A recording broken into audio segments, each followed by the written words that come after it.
Si alguien a media mañana se come una manzana entera, bueno, parece la imagen misma del bienestar, de la salud absoluta. Totalmente, la manzana es el icono de las dietas. Claro, pero si en su lugar alguien saca medio plátano o unos trozos de mango, ostras, de repente parece que se está rompiendo alguna regla sagrada, casi cometiendo un pecado nutricional imperdonable. Ya, la típica mirada de la sociedad de que el plátano engorda un montón y que el mango es básicamente azúcar puro. Tal cual. Pero, ¿y si resultara que a nivel microscópico, cuando esa fruta llega al torrente sanguíneo, ese medio plátano y esa manzana son metabólicamente idénticos? Es que es un dato que cambia por completo la forma en que vemos nuestra despensa, ¿no? Dejamos de clasificar alimentos en buenos o malos y empezamos a ver estructuras, a ver reacciones químicas. Y lo mejor de todo, que nos quita de encima esa culpa constante a la hora de comer. Ostras, es un alivio absoluto. Desde luego. Y por eso, en esta nueva sesión de análisis profundo, vamos a sumergirnos en cómo lograr este control metabólico. Tenemos una pila de investigaciones fascinante hoy sobre la mesa. Sí, hemos recopilado material de primera, ¿eh? Así es. Vamos a cruzar los descubrimientos de Jessie Inchauspé, la bioquímica famosísima conocida como Glucose Goddess, con toda la experiencia clínica del Dr. Carlos Jaramillo. Y además tenemos los datos crudos, súper interesantes, de la clínica Diabesmart y las investigaciones sobre ciencia de los alimentos de Daniel Jacobo. Exacto. Así que la misión, para quienes nos escuchan hoy, es clara. Vamos a descubrir esos trucos biológicos, esos pequeños ajustes sobre el orden y las porciones de los alimentos. Ajustes que nos permiten mantener una energía constante, evitar esos bajones terribles y optimizar el metabolismo. Y todo esto sin caer en dietas restrictivas extremas y sin renunciar a la comida que nos gusta. Vale, vamos a analizar esto paso a paso, porque, a ver, el primer gran cambio de paradigma es olvidar la calculadora de calorías. Madre mía, sí. Es que durante décadas nos han vendido este dogma de la termodinámica simple. O sea, la idea de que el cuerpo humano es, digamos, como un motor de combustión. Que si metes 1000 calorías de brócoli o 1000 calorías las de donuts, da igual. Claro, que el cuerpo procesa 1000 calorías y punto. Pero la endocrinología moderna nos ha demostrado que esto es una visión increíblemente incompleta, por no decir falsa. Porque la biología humana no responde a las calorías. Eso es, responde a las hormonas. Y el orden en el que ingerimos los alimentos transforma de forma radical el impacto hormonal que esa comida tiene en el cuerpo. Y cuando hablamos de hormonas, el gran protagonista, o el villano incomprendido de esta historia, según señala el Dr. Jaramillo, ni siquiera es el famoso pico de glucosa. No, no lo es. Es el pico de insulina. Lo fascinante aquí es la mecánica microscópica de todo este proceso, porque solemos confundir los términos bastante a menudo. A ver, explícanos eso un poco. Pues la glucosa es simplemente la energía circulando por la sangre después de digerir la comida. El problema no es que haya energía en la sangre. Claro, la necesitamos para vivir. Evidentemente. La verdadera clave o el problema real es el rescate de emergencia que viene justo después, que es la respuesta de la insulina. O sea, imagina que la insulina es la llave que abre las puertas de las células para que esa glucosa pueda entrar. Para que se use como combustible. Hasta ahí suena a un sistema perfecto, ¿no? Lo es. A ver, lo es siempre y cuando la glucosa entre de forma paulatina, poco a poco. Pero si de repente te comes un plato de pasta sola o un bollo dulce, la glucosa inunda el torrente sanguíneo de golpe. Como un tsunami de azúcar. Tal cual. Y entonces el páncreas entra en pánico absoluto. Detecta una emergencia médica y libera una cantidad masiva, totalmente desproporcionada, de insulina para intentar despejar la sangre lo antes posible. Es como... A ver si me explico. Como si sonara una alarma de incendios por una papelera quemándose y enviaran a todos los camiones de bomberos de la ciudad. Esa es la imagen perfecta. Y ese exceso constante de insulina, esos camiones de bomberos por todas partes, es el verdadero origen del desastre metabólico. ¡Ostras! Claro. Porque, con el tiempo, las células se agobian de tanta insulina y deciden cambiar la cerradura. Se vuelven sordas a la hormona. Y esto es lo que médicamente conocemos como resistencia a la insulina. Y si la puerta está cerrada, la glucosa se queda fuera. Efectivamente. Como ya no puede entrar en las células musculares, el cuerpo no tiene más remedio que empaquetarla y almacenarla como grasa, principalmente alrededor de los órganos. ¡Qué locura! Y no solo eso, este choque hormonal bloquea las señales de saciedad. O sea, te da un hambre voraz a las 2 horas y provoca ese colapso letárgico, esa necesidad imperiosa de dormir una siesta a las 4 de la tarde. Madre mía, ese momento en el que necesitas 3 cafés solo para mantener los ojos abiertos frente al ordenador. Todos hemos estado ahí. Ya te digo. Y aquí, Jessin Chauspé aporta una regla de oro súper práctica para evitar encender esta alarma desde primera hora de la mañana. Y es empezar el día siempre con un desayuno salado. Fundamental ese punto. Nada de tostadas con mermelada o cereales azucarados. Porque si empiezas la mañana con azúcar, configuras tu cuerpo para una montaña rusa de insulina que te va a arrastrar durante el resto del día. Es como empezar el día tropezando, ya vas a ir cayéndote hasta la noche. Exacto. Pero bueno, volviendo a la comida principal y al orden de los alimentos, que esto me encanta, imagina el torrente sanguíneo como si fuera un concierto súper exclusivo. A ver, Los carbohidratos, como el arroz o el pan, son una multitud de fans enloquecidos. Vale. Si alguien se come los carbohidratos primero, es como abrir las puertas de ese concierto VIP de par en par, pero sin seguridad. se cuela todo el mundo de golpe. Exacto. Se produce una estampida masiva hacia la sangre. Y esa estampida es exactamente lo que provoca el ataque de pánico del páncreas que comentábamos. Pero claro, si introduces primero la fibra de los vegetales, cambias toda la arquitectura de tu digestión. Claro. La fibra actuaría como los guardias de seguridad del concierto. Eso es. Son los que ponen las vallas, organizan las filas, colocan las cintas esas en zigzag y se aseguran de que la multitud de carbohidratos entre de uno en uno, de forma superordenada. Fisiológicamente es que es así. El doctor Jaramillo describe un mecanismo en el intestino que es pura ingeniería biológica, ¿eh? Cuéntame. Cuando se consumen vegetales enteros como primer plato, la magia empieza ya desde la masticación. Al tragar, esas fibras, tanto las solubles como las insolubles, llegan al tracto digestivo superior y hacen 2 cosas que son vitales. A ver, la primera, Primero, la fibra soluble absorbe agua y crea una especie de gel viscoso, una malla protectora que recubre físicamente las paredes del intestino. ¡ostras! Es como llenar una autopista de badenes o convertir un tobogán liso en una piscina de bolas. La glucosa que venga después ya no va a poder caer a toda velocidad. Exactamente. Físicamente no puede absorberse rápido porque tiene que atravesar todo ese gel. Pero luego hay una segunda función aún más increíble de esta fibra. ¿Así? ¿Cuál es? Esa fibra llega al intestino grueso y despierta a tu microbiota. Las bacterias buenas empiezan a fermentarla y en ese proceso liberan unos compuestos llamados ácidos grasos de cadena corta. Vale. Y estos ácidos viajan por el cuerpo y envían señales químicas directas al cerebro diciendo, oye, ya estamos recibiendo nutrientes complejos, puedes ir apagando la sensación de hambre. ¡Qué pasada! O sea, todo este proceso de saciedad empieza antes de que el azúcar haya tocado la sangre siquiera. Así de eficiente es el cuerpo cuando le damos las herramientas en el orden correcto. Es alucinante, de verdad. Entonces, el paso 1 de nuestra armadura metabólica son los vegetales, o sea, la fibra, para poner a los guardias de seguridad en sus puestos. ¿Cuál sería el paso 2? El paso 2 son las proteínas y las grasas saludables. Estamos hablando de alimentos como el pollo, el pescado, los huevos, el tofu, o grasas estupendas como el aguacate y nuestro queridísimo aceite de oliva. Claro, los clásicos de siempre. Sí, y estos macronutrientes tienen un impacto cero o casi nulo en los niveles de glucosa. Pero lo que sí hacen, y esto es clave, es desencadenar la liberación de hormonas en el estómago, como la famosa hormona GLP-1. Oye, espera, ¿esa no es la hormona que imitan los medicamentos estos modernos para la diabetes y para perder peso? Esa misma, fíjate, tu grupo la produce gratis. Y esta hormona lo que hace es ralentizar drásticamente el vaciado gástrico. Es decir, cierra parcialmente la válvula que conecta el estómago con el intestino, haciendo que la digestión vaya, digamos, a cámara lenta. O sea, más control todavía y finalmente llegaríamos al paso 3, que son los carbohidratos, el temido almidón. Exacto. Para visualizar esto en la práctica, las investigaciones de Daniel Jacobo nos dan una plantilla perfecta para quienes nos oyen. Imagina un plato combinado frente a ti. ¿Vale? Tienes una pechuga de pollo a la plancha, una buena porción de espinacas o brócoli, o, si nos escuchan desde México, unos nopales a la plancha que son pura fibra, y una taza de arroz. Muy rico todo. Biológicamente, el orden para mantener esa insulina a raya es primero los vegetales, luego el pollo, y dejas el arroz estrictamente para el final.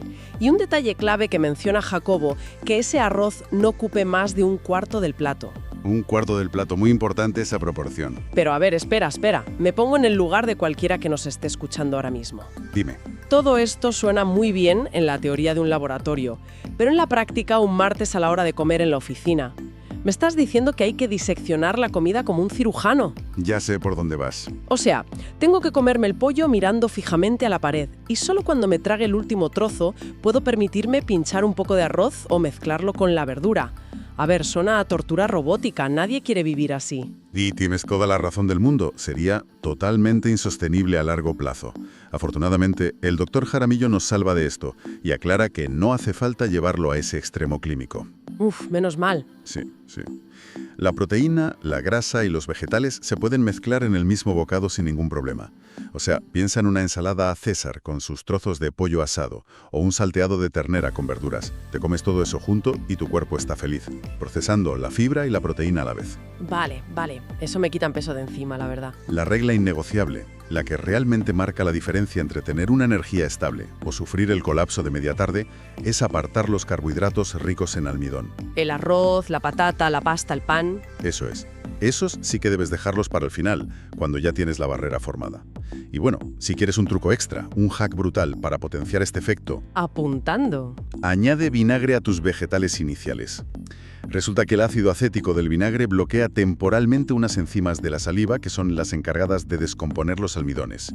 Y además, ralentiza aún más el vaciado del estómago. Ostras, o sea que una simple vinagreta es literalmente una herramienta farmacológica natural. Tal cual. Fíjate qué sencillo. Vale, pues ya tenemos controlados el pan y la patata, dejándolos para el final de la comida. Pero aquí es donde la cosa se pone muy interesante. Uy, a ver. Porque tenemos que enfrentarnos al jefe final del metabolismo, que es el azúcar puro, los postres.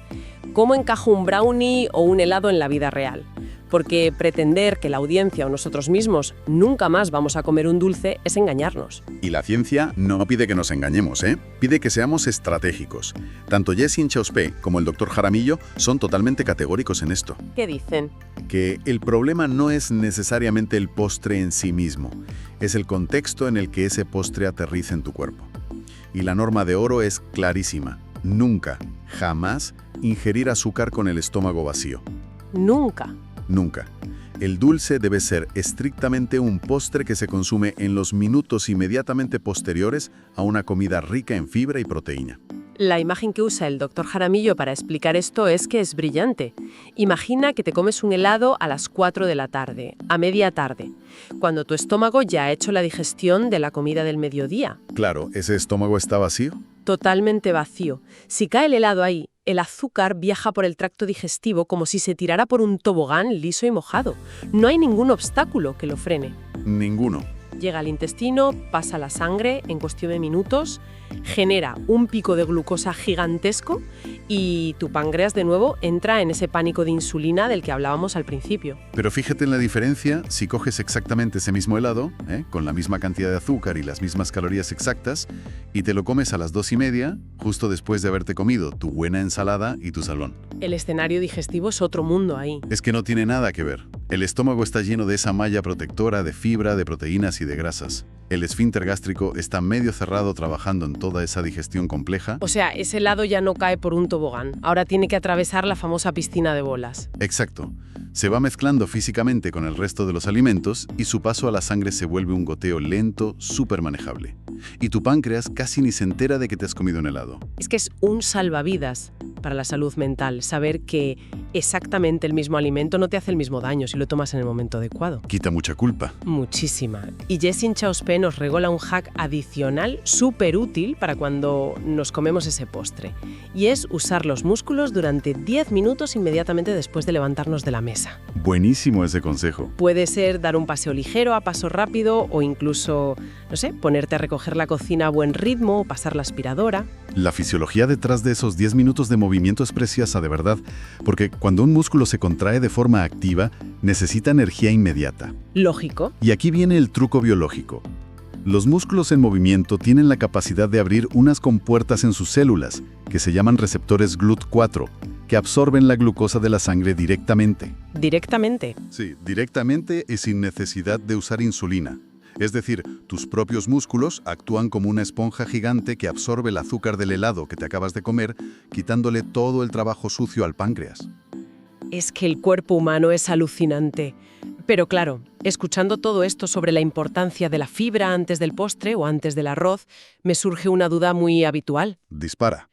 Si alguien detesta hacerse ensaladas o simplemente va con prisa un día, ¿sirve hacer trampa y tomarse un zumo verde detox, de estos de espinaca y apio, 5 minutos antes de comer para crear esa malla de seguridad? Ojo, porque esto plantea una pregunta importante, ¿eh?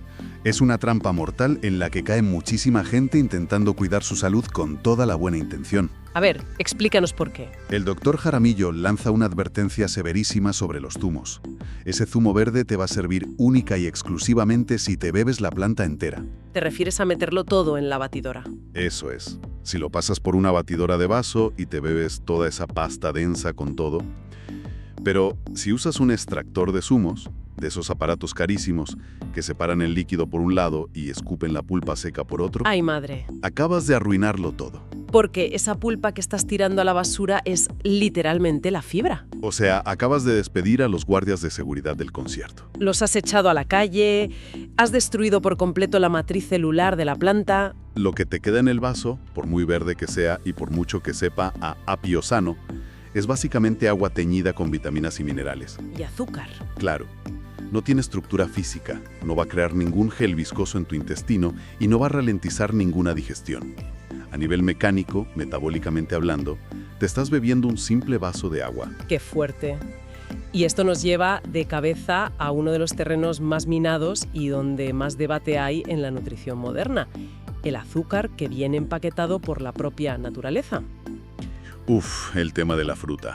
Exacto, porque si los extractores de zumo son un problema para las verduras, lo que hacemos con la fruta es un drama absoluto. Hay muchísimo miedo, mucha desinformación sobre las frutas dulces hoy en día. Es un miedo totalmente infundado y lo peor es que le está robando calidad de vida a personas con problemas metabólicos. Es que hemos llegado al punto absurdo de criminalizar una fruta que lleva evolucionando con nosotros miles de años. Y mientras tanto, le damos galletas integrales de caja a los niños pensando que son mejores opciones. ¡Qué locura! Tela. Pues para desmontar este terror a la fruta, la clínica Diabesmart aporta una claridad brutal en sus datos. Su premisa es inamovible, ¿eh? Ninguna fruta es peligrosa, ninguna está prohibida. Un mensaje súper necesario. El secreto no está en el tipo de fruta que elijas, sino en la geometría de la porción. Y ellos utilizan un sistema visual muy fácil de bloques equivalentes a 15 gramos de carbohidratos.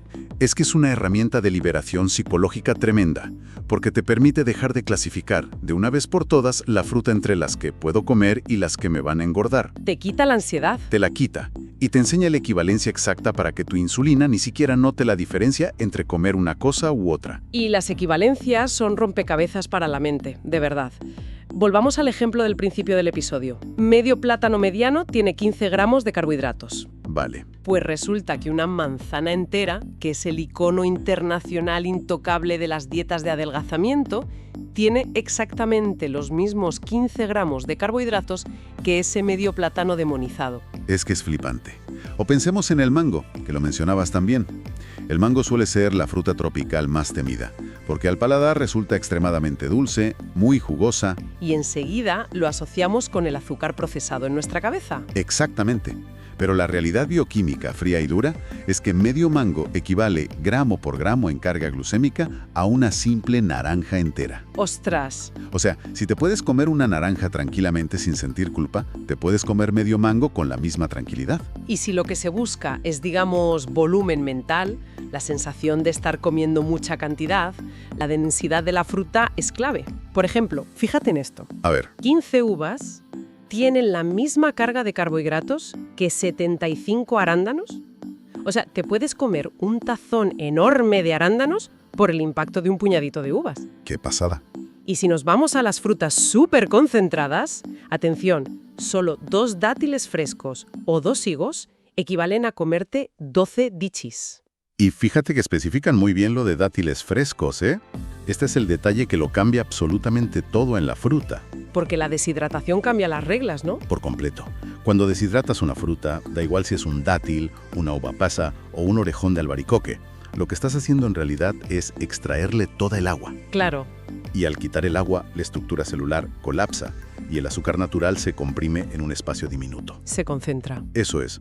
Lo que en su estado fresco era una porción que te llenaba el estómago y tardaba un rato en digerirse, al secarse se convierte, a nivel práctico, en un caramelo hiperconcentrado. O sea, te puedes comer 10 dátiles secos en 2 minutos frente a la tele sin sentir saciedad. Exacto. Y estás ingiriendo una bomba de azúcar colosal sin darte cuenta. Entonces, ¿qué significa todo esto? Pues que la naturaleza no hace comida basura. El problema empieza siempre cuando nosotros, o cuando la industria alimentaria, intervenimos físicamente esa comida. Si conectamos esto con el panorama general de todas las fuentes de hoy, la regla universal, el dogma que jamás debemos romper, es mantener intacta la matriz original de la fibra. Fundamental. La clínica Diabesmart insiste mucho en esto. La fruta te protege siempre y cuando la mastiques en su estado natural.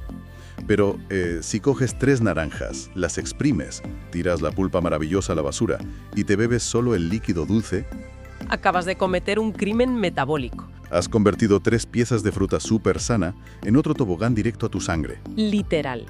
Porque sin la fibra que frene la absorción de golpe, la fructosa líquida de ese zumo, aunque sea natural y recién exprimido, viaja directamente al hígado a una velocidad alarmante. Y acaba impactando tus hormonas con la misma violencia que si te estuvieras bebiendo un refresco azucarado comercial. Es que la estructura física del alimento es la que dicta tu respuesta hormonal, no solo los ingredientes. Es fascinante comprobar que el cómo está ensamblada la comida es igual de crucial que los nutrientes que lleva dentro. Bueno, creo que hemos navegado bastante profundo por las entrañas del metabolismo humano. Sí, ha sido un buen viaje. Y creo que dejamos un arsenal de herramientas clarísimo para el día a día de la audiencia. Totalmente. Si tuviéramos que destilarlo todo en los ajustes más potentes y viables para empezar hoy mismo, primero, olvídate de comer postres o dulces con el estómago vacío. Ni a media tarde ni a media mañana. Nada. Guárdalo siempre para los minutos posteriores a una buena comida. Perfecto. Segundo ajuste, empezar los platos fuertes siempre con la fibra de los vegetales, continuar luego con las proteínas y las grasas y dejar los almidones como el pan, el arroz o la patata como el toque final del plato. Tercero, siéntete libre de disfrutar de cualquier fruta que te guste, sin miedo ninguno, simplemente adaptando esa porción visual. Y por encima de todo, comiéndotela entera, masticando su fibra natural, nada de zumo sin pulpa. Y cuarto, a animarse a probar a sustituir el desayuno dulce por uno salado para mantener la paz hormonal desde que nos levantamos. Y siempre que se pueda, regalarle a nuestros músculos 10 minutos de caminata o de actividad tras comer para que absorban esa glucosa circulante. Al final, lo bonito de toda esta información es que no busca crear nuevas fobias ni meter a nadie en una dieta estricta, que ya estamos hartos de eso. 0 restricciones. Lo que busca es darnos el manual de instrucciones de nuestra propia fisiología. Es empoderamiento puro y duro, porque cuando entiendes las reglas químicas de tu cuerpo, puedes jugar a tu favor. Mantener la energía al máximo. Eso es, proteger la salud a largo plazo, pero sin tener que renunciar al enorme placer que es comer lo que nos gusta. Nos devuelve el control absoluto sobre nuestro cuerpo, sin duda. Pero bueno, antes de despedirnos, después de ver cómo la simple acción de quitarle la pulpa a un zumo o deshidratar un simple dátil altera de una forma tan violenta la respuesta de nuestra insulina por destruir la fibra, Ya sé por dónde vas, a ver. me asalta una duda bastante perturbadora. Si cambiar un poquito la estructura física de un alimento natural ya nos desbarata las hormonas, ¿qué demonios está ocurriendo a nivel microscópico cuando ingerimos texturas ultraprocesadas? Buena pregunta. Pienso en esos cereales de caja que literalmente se te deshacen en la boca sin masticar, en las harinas refinadas superfinas o en esos purés industriales que vienen predigeridos. Es que es para pensarlo. ¿Hasta qué punto esa comida que ya ha sido superprocesada y masticada mecánicamente por la maquinaria de la industria alimentaria está hackeando negativamente nuestra digestión y engañando a nuestro cuerpo? Incluso cuando la etiqueta frontal nos jura y perjura que es un producto súper saludable y bajo en calorías. Madre mía, esa es una reflexión que desde luego hace que la próxima vez que pisemos el pasillo del supermercado, miremos las cajas de cartón con muchísima más desconfianza, ¿eh? Da para otro análisis entero. Totalmente. Pues con esa semilla para pensar en vuestra próxima visita al supermercado, cerramos este análisis profundo. Gracias por acompañarnos en este viaje por los secretos del metabolismo.